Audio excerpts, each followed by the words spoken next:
Hi everyone, welcome to Grammar 3. In Grammar 1 and 2, you learned about the different parts of speech that we use to make sentences in English. Now it's time to begin learning the rules of how to put those pieces together to make perfect sentences in English. An important part of grammar is understanding when the time is that you are talking about.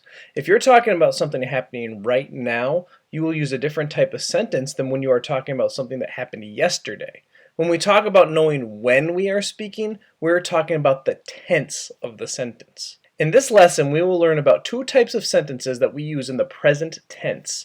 They are called the present continuous and the present simple. When we say the word present, we mean now. Present is another word for now. Let's start with the present continuous. The present continuous is used to talk about things that are happening right at the time of speaking or around the time of speaking and that are not yet finished. Think about this example. This man, his name is Eric. Right now he's in his car and on his way to work. So we could use the present continuous to talk about this by saying Eric is driving to work. This sentence is in the present continuous because he is driving now and he is not yet finished driving. Let's look at another example. You could say these people are dancing.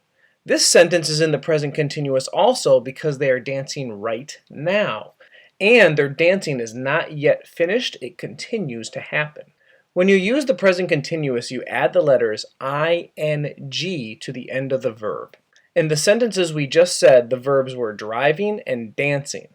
Also, before the verb, you put am, is, or are. Remember, these are forms of the verb be, depending on what pronoun you use. Here are some other examples of sentences in the present continuous. He is talking on the phone. They are taking a picture. This girl here might say, I am studying science. All of these verbs or things these people are doing are happening now, so you talk about them with the present continuous. When we want to ask questions about something happening now, we switch the verb and the pronoun in the sentence. So with the examples we saw before, someone might ask, is Eric driving to work? And the answer would be, yes, Eric is driving to work. Or, are they dancing right now? And the answer would be, yes, they are dancing right now. Or, is he talking on the phone? And the answer would be, yes, he is talking on the phone. Someone might ask you a question about right now using a question like, what are you doing? And you might answer, I'm eating cookies. You might ask this woman, where are you going? And she might say, I'm going to the mall. Let's look at the present simple. You use the present simple to talk about things that are happening all the time, or that happen generally, or that are always true. It's called the present simple because you always use the simple form of the verb. You especially use the present simple to talk about yourself or talk about other people, and to talk about things that are always true about you. For example, let's say I want to use the verb like to talk about myself. I could say, I like baseball. I would not say I am liking baseball. That doesn't make any sense because I like baseball all the time. This family could say, we like soccer. They would not say we are liking soccer. That doesn't make sense because they like soccer all the time. If I want to tell about where I live, I use the simple present because it is something that is always true or always happening. So I could say, I live in the United States. You use the present forms of the verb be, which are am, is, and are, to talk about yourself and others.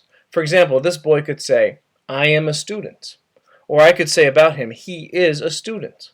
People use the simple present to talk about what they do for work. So these people might say, we are doctors. All these things are things that are always true, or generally true, so we use the simple present to describe them. When you ask someone a yes or no question in the simple present, you have to use the word do or does at the beginning. You use does when you are using the pronouns he, she, or it, or for questions where you're talking about someone who's not with you at the time. So if I want to know more about your brother, I might ask, does your brother read books a lot? And you might answer, yes, he does. Or if he doesn't read books a lot, you might say, no, he doesn't. If I wanted to still know more about your brother, I might ask, does he love his mother? And you would say, yes, he does. If I wanted to ask a yes or no question about you, I would use do to begin the question. I might say, do you speak English? And you would respond, yes, I do. Or I might ask, do you like fish? And you might say, no, I don't. If I'm asking a question in the simple present with a question word like what, how, when, where, or why, I need to use do or does after it.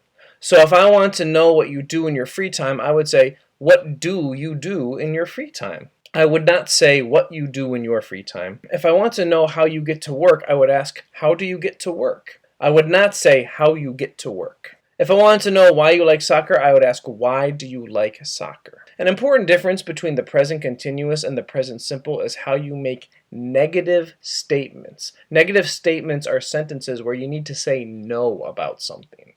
With sentences in the present continuous, you need to use the word not. So I could say, I am not going to school today because I am sick. Or if someone asks, is it raining outside? You could answer, no, it is not.